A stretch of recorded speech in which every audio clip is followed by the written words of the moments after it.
Well, we're finally here.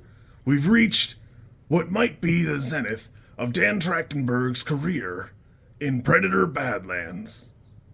I gotta be honest, I was a little skeptical a couple of times when we first got there that the beginning of the film is a little dark, and I really don't like to see a lightsaber outside of its natural habitat. Thankfully, honestly, even the dark stuff is still palatable, even if it's not to my preference. And boy, that ain't a lightsaber.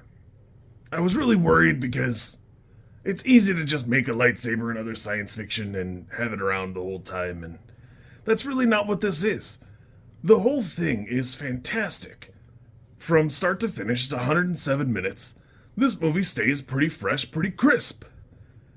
It doesn't retread any of the other Predators, and it does a lot to stay far, far away from a lot of the content from the other films. This is like if James Cameron made a movie from the T-800's perspective. And boy, does it really lock in and nail it. There's something so great about playing from the aspect of a runt predator and his struggle through a wilderness with effectively zero weapons. Because it would be easy to have him invisible 60% of the time, picking off prey or whatever and whatnot. But this doesn't do any of that. It's like a solid adventure film. I'm still just a little bit stunned because most directors don't have a 3-for-3 banger run like this.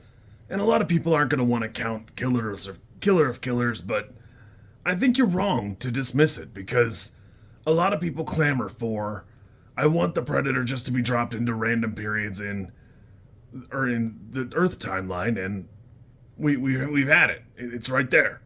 You can watch three whole little segments, and all three of them are wildly different. All three of them pretty much bangers. Where, sure, it could have just been that, but there's an element of that it'll eventually wear itself thin. Where this does something fresh and new that I didn't think we had in us. As a Predator fan, I've always been kind of skeptical about projects. When Alien vs. Predator came out, it slapped. When Alien vs. Predator 2 came out, it did not. And since then, we've had a couple of films, but it is exciting me that we're now seeing a lot of rankings of the Predator movies. And whether I agree with them or not, I like seeing Shane Black on the ground where he belongs. But for all that, the writing's pretty great, the action looks crisp, the effects look fantastic, and it's even got some interesting and fun little callbacks. You can see the different skulls in Quay's ship.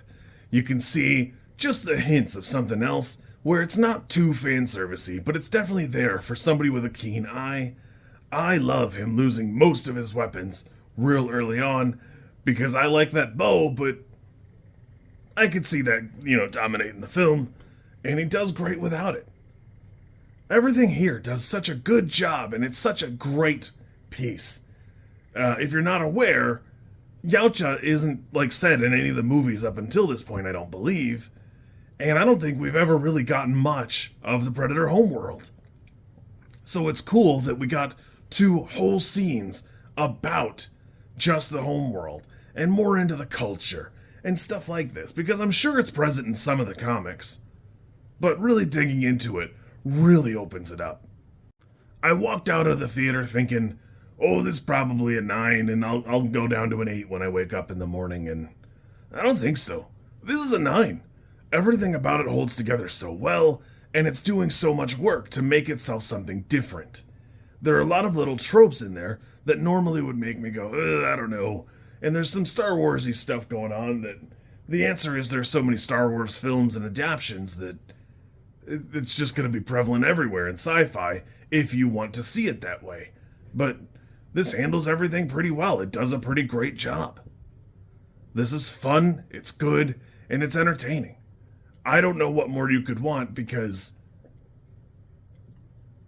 the Sylvester Stallone's those movies that he's been making, that's evidence that you would not watch a remake of The Predator. And I wouldn't want to either. This was fantastic. It's a great ride. I can't recommend it enough. You kids be good. If you're watching The Predator this weekend, Godspeed. If you're not, you're probably watching Frankenstein. Either way, have fun, be good. It's almost the holidays.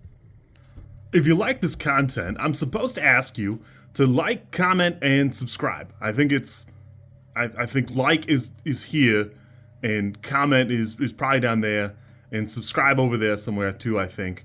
I don't know how many times this like snippet is gonna make it into a video. Everybody says you should do it this way, and I always thought it was just like an annoying thing other YouTubers did.